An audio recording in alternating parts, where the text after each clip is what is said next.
There is not one general definition for international relations.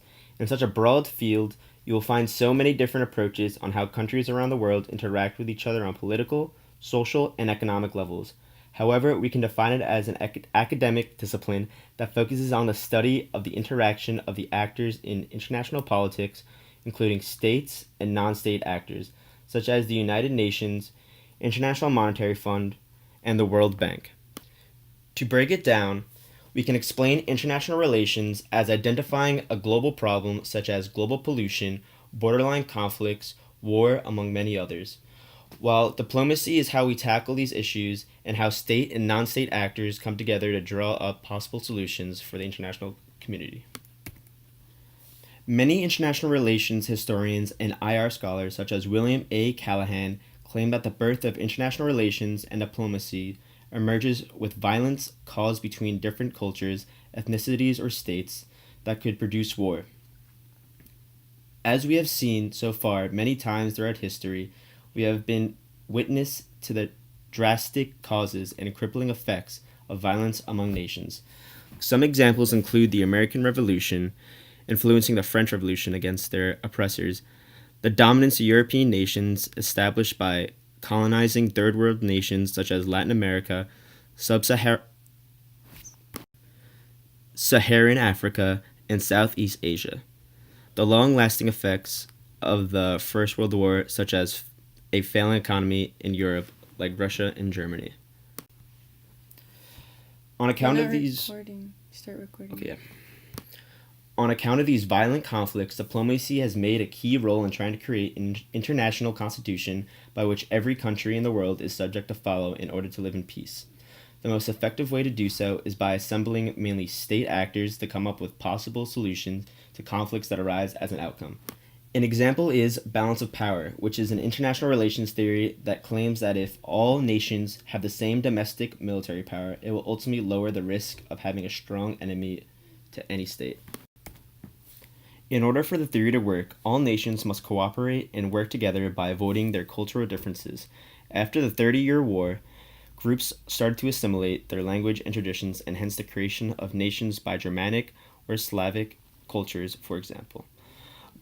But it is this type of patriotic difference that must be avoided when working to maintain a state of peace worldwide. The Treaty of Westphalia is a perfect example of how the settlement of religious wars set a precedent for working toward international peace through a balance of power. Sometimes we may look at the world and see only problems, making us believe that there are only problems in the international arena. However, increased communication and interaction with other states have expanded life-changing ideas, theories, technologies, and beliefs that have transitioned into the modern world. For example, European Enlightenment, which was changed by the way of life most people lived until they were no longer blinded by the prayers of church. However, the change in the way people think makes its way to the government, hence the different views nations perceive of the international arena. Another example is the Industrial Revolution, which brings the first step into a wave of innovation that through history helps modernize society by changing human life. For example, moving from bicycles to cars and trains, mass production through the help of heavy machinery and operators. However, as nations grow into sovereign states with boundaries and a form of government, the new question of security arises. How will they defend themselves if their nation was to ever be attacked by a neighboring state?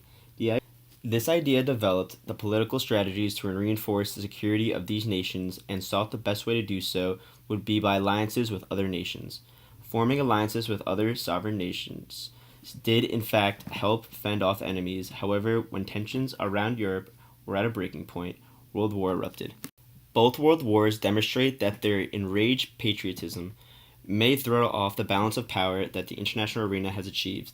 These wars were caused by the tension among international alliances among nations that were fueled by greed or expansion. In order to show the world who deserved the title as hegemon of Europe and therefore the world. At the culmination of World War II, tension among the main actors of the war remained delicate. The United States has sealed the deal with the use of nuclear power in Japan and threatened to use it against major enemy Soviet Union, who was seeking to expand the wave of communism that had erupted from the Russian Revolution. However, the creation of the United Nations after the war had helped simmer these tensions. Most effectively was the UN Security Council, in which members the United States, Soviet Union, United Kingdom, China, and France were under several peacekeeping negotiations to work towards peace instead of a nuclear war. Today, the international arena of politics continues to strengthen the relations around the globe.